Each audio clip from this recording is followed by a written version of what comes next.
10 जुलाई 2016 दो आदमी ताइपे के एक बैंक के प्रवेश द्वार में अंदर जा रहे हैं। वे मेडिकल मास्क और फिशर हैट पहने हुए हैं।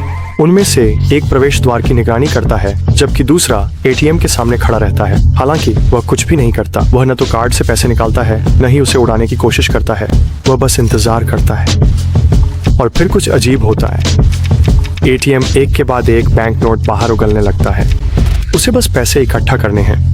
जैसे ही कोई अजनबी पास आता है वे तुरंत सब कुछ छोड़कर चले जाते हैं। अजनबी को वहां बस पैसे पड़े हुए मिलेंगे। हालांकि ये बिल्कुल वैसा नहीं दिखता, लेकिन वह अभी अभी एक बड़े डकैती के बीच में आ गया है। जब वे दोनों आदमी अपना पैसा इकट्ठा कर रहे थे तब 20 और लोग अन्य शाखाओं में भी यही कर रहे थे। यह तो बस एक बड़ी साजिश का एक हिस्सा है। एक 2 साल लंबा जटिल हमला जिसने वैश्विक वित्तीय प्रणाली की जड़ें हिला दी। 30 से अधिक देशों में 100 से ज्यादा बैंकों से लगभग 1 अरब अमेरिकी डॉलर की चोरी। इतिहास की सबसे बड़ी बैंक डकैतियों में से एक जिसे हैकर्स के कारबानक ग्रुप ने अंजाम दिया। इस गिरोह का नेतृत्व एक मायावी मास्टरमाइंड करता है। लेकिन ताइपेई में इसी एक रात उसने और उसकी टीम ने एक बड़ी गलती कर दी जिसकी उन्हें भारी कीमत चुकानी पड़ी। मुझे लगा कि कारबानक ने खेल ही बदल दिया था। पलक झपकते ही हमलावरों के पास एडमिनिस्ट्रेटर का पासवर्ड था, तो उस समय हमें पता चल गया था कि वे हमारी हर गतिविधि पर नजर रख रहे हैं। कोड के एक टुकड़े को गिरफ्तार करना बहुत मुश्किल है।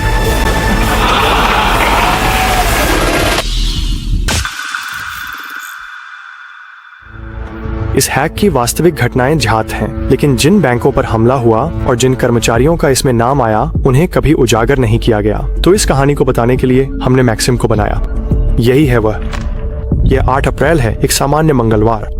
वह एक यूक्रेनी बैंक में काम करता है। वह एक सम्मानित कर्मचारी है, लेकिन उसकी एक बुरी आदत है कि वह अपने विंडोज अपडेट्स इंस्टॉल नहीं करता। जैसे ही वह अपनी कॉफी की चुस्की लेता है और उस रिसेप्शनिस्ट के बारे में सोचता है जिस पर उसे क्रश है, उसके एक सहकर्मी की ओर से एक ईमेल आता है। यह उसके सहकर्मी सर्गेई की ओर से है। ईमेल के साथ एक वर्ड डॉक्यूमेंट अटैच है। इसका अनुवाद है संघीय कानून 115 दिनांक 21/7/2014 का अनुपालन। काफी महत्वपूर्ण लग रहा है। मैक्सिम उस पर क्लिक करता है। वह उसे पढ़ता है, बंद कर देता है और अपने बहुत ही सामान्य कार्य दिवस में लग जाता है। कुछ महीनों बाद मैक्सिम एक मीटिंग में बैठा है। उसका बॉस परेशान नजर आ रहा है। उसके बैंक के कुछ एटीएम्स ने दिन के अजीब अजीब समय पर नोट उगलना शुरू कर दिया है। ऐसा लगता है कि जो भी सही समय पर वहां पहुंच गया वह बस पैसे उठा सकता था। संभव है कि बैंक साइबर हमले का शिकार हो गया हो। कर्मचारी को सतर्क रहना चाहिए और संदिग्ध ईमेल से बचना चाहिए। बैंक ने अपनी समस्या की जांच के लिए कैस्परस्की को नियुक्त किया। अचानक आपके सभी एटीएम खाली हो जाते हैं तो आपको पता चल जाता है कि कुछ न कुछ हुआ है। ये हैं जॉर्ज वैंडरवील। वे इस मामले की टीम का हिस्सा थे। वे प्रभावित एटीएम के हार्ड डिस्क में मैलवेयर की जांच करते हैं, लेकिन कुछ नहीं मिलता। न कोई संदिग्ध गतिविधि, न ही कोई सुराग जिसे आगे बढ़ाया जा सके। कुछ महीनों बाद वैंडरवील को आधी रात में एक कॉल आता है। समय है 3 बजे रात का। यह एक बड़े रूसी बैंक में काम करने वाला एक अकाउंट मैनेजर है। वह कहता है कि वैंडरवील और उनकी टीम को उसके आईटी व्यक्ति से तुरंत संपर्क करना चाहिए। कुछ ही मिनटों बाद वैंडरवील के कैस्परस्की के एक सहकर्मी रूस के एक बैंक में पहुंच जाते हैं। मौके पर मौजूद आईटी व्यक्ति घबराया हुआ है। किसी ने उनके डोमेन कंट्रोलर पर नियंत्रण हासिल कर लिया है। यह उनके सर्वर नेटवर्क का दिल है। अगर आप विंडोज एनवायरनमेंट में डोमेन कंट्रोलर को नियंत्रित करते हैं तो आप मूल रूप से सब कुछ नियंत्रित करते हैं और बिना किसी ठोस कारण के ये डेटा चीन भेज रहा है। कैस्परस्की विशेषज्ञ तुरंत ही मैलवेयर ढूंढना शुरू कर देता है। आखिरकार उसे एक ऐसा सॉफ्टवेयर मिलता है जिससे आप किसी कंप्यूटर को दूर से देख और नियंत्रित कर सकते हैं। क्या ऐसा हो सकता है कि घुसपैठिया अभी उन्हें देख रहा हो? उसके दिमाग में एक विचार आता है। वह एक वर्ड डॉक्यूमेंट खोलता है और उसमें रूसी भाषा में नमस्ते लिखता है। वे कुछ मिनटों तक इंतजार करते हैं। कुछ नहीं होता। फिर अचानक कर्सर हिलता है और अक्षर दिखाई देने लगते हैं। हैकर ने जवाब दिया। वह रूसी में जोड़ता है, तुम हमें पकड़ नहीं पाओगे। जिस पर कैस्परस्की कर्मचारी जवाब देता है, हम तुम्हें पकड़ लेंगे। नहीं, तुम हमें पकड़ नहीं पाओगे। ठीक है, अब मुकाबला शुरू हो गया है।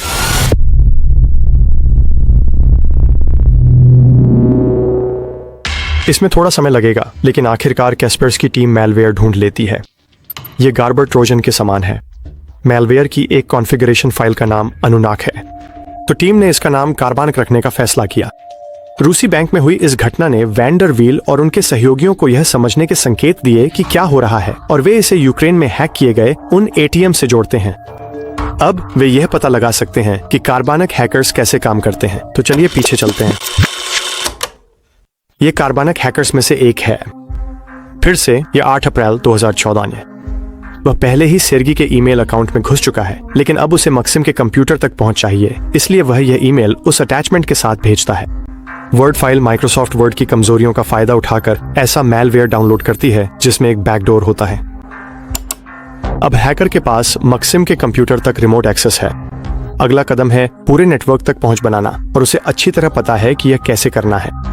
हैकर मक्सिम के कंप्यूटर पर एक खास सॉफ्टवेयर इंस्टॉल करता है जिससे कंप्यूटर धीमा हो जाता है, जिससे मक्सिम परेशान हो जाता है और वह आईटी को बुलाता है कि आकर देखे। जब तक आईटी वाला आता है, हैकर ने एक कीलॉगर इंस्टॉल कर दिया होता है। इस तरह वह मक्सिम के कीबोर्ड पर टाइप की गई हर चीज देख सकेगा। आईटी वाला जांच शुरू करता है। जांच करने के लिए उसे अपना एडमिन पासवर्ड टाइप करना पड़ता है, और बस हैकर को एडमिन का पासवर्ड मिल गया। वह इसे डोमेन कंट्रोलर पर आजमाता है, और हाँ, वही पासवर्ड है। अब वह नेटवर्क में उस कंप्यूटर को ढूंढ सकता है जो पैसे के ट्रांसफर और एटीएम को नियंत्रित करता है, लेकिन वह तुरंत हमला नहीं करता। इसके बजाय वह महीनों तक चुपचाप उन कर्मचारियों को देखता रहता है जो लेन देन संभालते हैं। एक बार जब वह प्रक्रिया को पूरी तरह समझ लेता है तो वह आगे बढ़ता है। पैसे चुराने के लिए कार्बानक ग्रुप ने 3 अलग अलग तरीके विकसित किए। एक तरीका यह है कि तथाकथित ट्रांजैक्शन मैनेजमेंट अकाउंट्स से पैसे अपने खातों में ट्रांसफर कर दिए जाएं।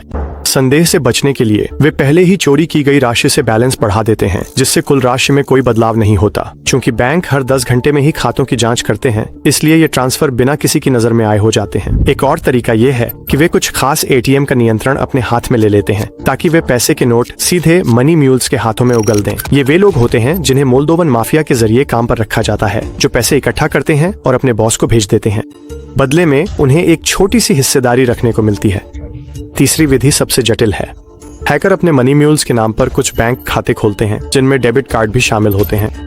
फिर वे सुनिश्चित करते हैं कि उन सभी खातों में एक जैसी छोटी राशि हो, मान लीजिए 3.3 थ्रट। इसके बाद वे बैंक के डाटाबेस को अपडेट करते हैं, उस 3.33 को $1 मिलियन से बदल देते हैं। अचानक सभी मनी म्यूल्स के बैंक खातों में $1 मिलियन आ जाते हैं। अब वे बस अपने डेबिट कार्ड का इस्तेमाल करके नकद निकाल लेते हैं। डाटाबेस अपडेट के एक साइड इफेक्ट के रूप में कुछ गरीब बैंक ग्राहकों को अचानक खुद को करोड़पति पाते हैं। जितना अधिक कैस्पर्सकी टीम कार्बानक समूह की विधियों को समझती है, उतना ही वे इस ऑपरेशन की जटिलता को समझने लगते हैं। कैस्पर्सकी, यूरोपोल, प्रमुख यूरोपीय बैंकों और विभिन्न राष्ट्रीय कानून प्रवर्तन एजेंसियों के साथ मिलकर उन्हें पकड़ने के लिए अभियान चलाता है।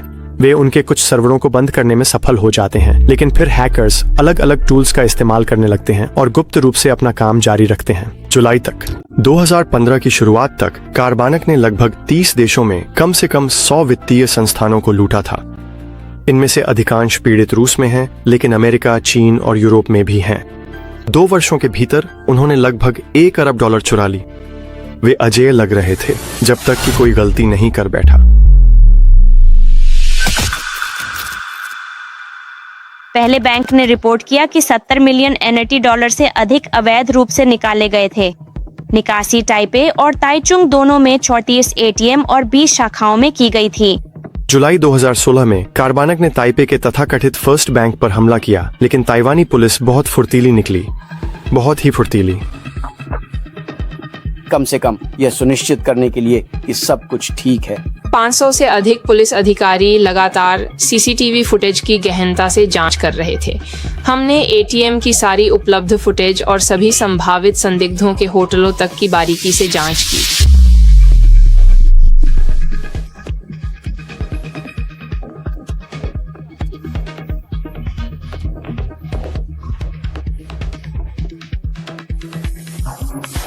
बाईस मनी म्यूल्स, जिनमें से अधिकांश रूसी थे, बाकी पूर्वी यूरोपीय देशों से थे। उनमें से 19 ताइवान से सफलतापूर्वक भाग जाते हैं, लेकिन 3 लोग पैसे के साथ देश में ही रह जाते हैं। उनके चेहरे हर जगह मीडिया में छाए हुए हैं। भागने के लिए उन्हें किसी तरह पैसे से छुटकारा पाना था। उनमें से एक डोंकू पार्क में कुछ पैसे के साथ 2 स्पोर्ट्स बैग छुपा देता है। फिर वह यीलोंग काउंटी भाग जाता है और वहां छिप जाता है, लेकिन उसे पकड़ लिया जाता है और वह पुलिस को स्पोर्ट्स बैग्स तक ले जाता है। लेकिन 2 की जगह वहां सिर्फ 1 ही बैग बचा था। एक बुजुर्ग आदमी ने उन बैग्स में से एक पाया और उसे अपने घर ले गया। शायद उसे लगा होगा कि ये भगवान की तरफ से किस्मत थी। पुलिस दूसरा बैग जब्त कर लेती है और बाकी मनी म्यूल्स की तलाश करती है। एक आदमी जिसका नाम बॉबी है बाकी पैसे 2 सूटकेस में छुपा देता है और उन्हें टाइपे सेंट्रल स्टेशन के 2 लॉकरों में रख देता है। थोड़ी ही देर बाद पूर्वी यूरोप के 2 अन्य लोग ताइवान पहुंचते हैं और मुख्य स्टेशन से सूटकेस ले जाते हैं। वे एक होटल में ब्रंच करने जाते हैं। जैसे ही वे बैठते हैं पुलिस आकर उन्हें टोक देती है। चाकू और अपनी फोर्क नीचे रखो, शांत रहो, हिलना मत। क्या अजीब बात है। वे उस आदमी से कहते हैं कि उन्हें उनके होटल के कमरे तक ले चले।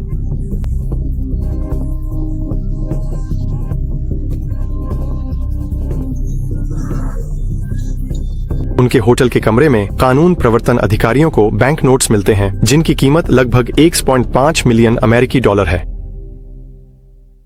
ताइवानी पुलिस ने चोरी हुए पैसों में से 90% वापस हासिल कर ली। इन तीनों मनी म्यूल्स को 4 साल से थोड़ी ज्यादा जेल की सजा सुनाई गई। ये लोग तो बस निचले स्तर के ऑपरेटिव हैं, लेकिन फोन पर उन लोगों में से एक के पास ताइवानी पुलिस को विभिन्न मुद्राओं में नोटों के ढेर की तस्वीरें मिलती हैं। उन्हें कार्बानक समूह के संदिग्ध प्रमुख की ईमेल्स भी मिलती हैं।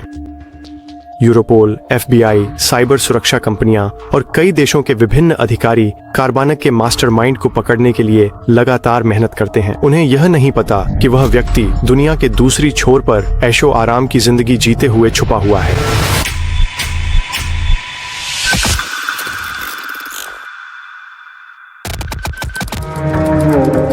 6 मार्च 2018। यह है डेनिस। वह यूक्रेनी है, लेकिन अब वह अपनी पत्नी और बेटे के साथ स्पेन के एलिकांटे में रहता है। वह काफी निजी किस्म का इंसान है। वह वास्तव में घर से बाहर नहीं निकलता। अभी हमेशा की तरह वह नया मैलवेयर कोड कर रहा है। वह अपने क्षेत्र के सबसे बेहतरीन लोगों में से एक है। कम ध्यान आकर्षित करने के लिए वह अपनी ज्यादातर खरीदारी बिटकॉइन में करता है। उस समय उसके पास 15,000 बिटकॉइन थे। 2018 में इसकी कीमत लगभग 16.2 करोड़ डॉलर थी। आज इसकी कीमत 1 अरब डॉलर से भी ज्यादा होगी। लेकिन कुछ चीजें ऐसी हैं जिन्हें बिटकॉइन से नहीं खरीदा जा सकता। ज्यादातर कार घर बेचने वालों को डिजिटल करेंसी में भुगतान पसंद नहीं। उसे ये चीजें खरीदने के लिए असली पैसे का इस्तेमाल करना पड़ता है, जिससे उसके पीछे निशान छूट जाते हैं। यही बात पुलिस को सतर्क कर देती है। वे पैसे का पीछा करते हैं और आखिरकार समझ जाते हैं कि वह कौन है। पुलिस, अपने हाथ ऊपर करो। अपने हाथ ऊपर करो। उसका लैपटॉप अभी भी चालू और अनलॉक है। फॉरेंसिक टीम तुरंत सबूत इकट्ठा करना शुरू कर देती है। अधिकारियों ने 2 BMW कारें और $500 मिलियन की कीमत के गहने जब्त कर ली और निश्चित रूप से उसके बिटकॉइन भी। लेकिन चुराए गए 1 अरब डॉलर में से अधिकांश आज भी गायब हैं। डेनिस के भले ही कार्बनैक ऑपरेशन का मास्टरमाइंड रहा हो, लेकिन उसने यह सब अकेले नहीं किया था। हमें लगता है कि ये काफी बड़ी टीम थी, कम से कम 10 से 30 लोगों के बीच, जिन्होंने मिलकर इस योजना को अंजाम दिया। आप देख सकते हैं कि एक ही कोड का इस्तेमाल अलग अलग समूहों द्वारा किया जा रहा है और एक सुरक्षा शोधकर्ता के रूप में यह जानना बहुत मुश्किल है कि कौन सा समूह कौन सा कोड इस्तेमाल कर रहा है, क्योंकि कोड बहुत समान है। किसी कोड के टुकड़े को गिरफ्तार करना बहुत मुश्किल है। 2018 के अंत में 3 यूक्रेनियन लोगों को गिरफ्तार किया गया जो कथित तौर पर इसमें शामिल थे। कार्बानक मैलवेयर आज भी मौजूद है। जो हैकर्स इसका इस्तेमाल करते हैं वे कई नामों से जाने जाते हैं: FIN7, जोकर्स डैश, कार्बन और कोबाल्ट स्पाइडर। विशेषज्ञों को संदेह है कि इन रूसी साइबर अपराधियों को रूसी सरकार द्वारा पश्चिमी दुनिया में अराजकता फैलाने के लिए खुली छूट दी जाती है। मैक्सिम के बैंक को लाखों का नुकसान हुआ। जैसा कि अब हम जानते हैं, इसे आसानी से टाला जा सकता था। कार्बानक समूह ने माइक्रोसॉफ्ट वर्ड में एक कमजोरी का फायदा उठाया, जिसे 3 साल पहले ही ठीक कर दिया गया था। लेकिन मैक्सिम इतने व्यस्त थे कि वे विंडोज अपडेट्स इंस्टॉल नहीं कर पाए। इसलिए सुनिश्चित करें कि आपके सिस्टम हमेशा अपडेटेड रहें। यह आपके नियोक्ता के करोड़ों बचा सकता है।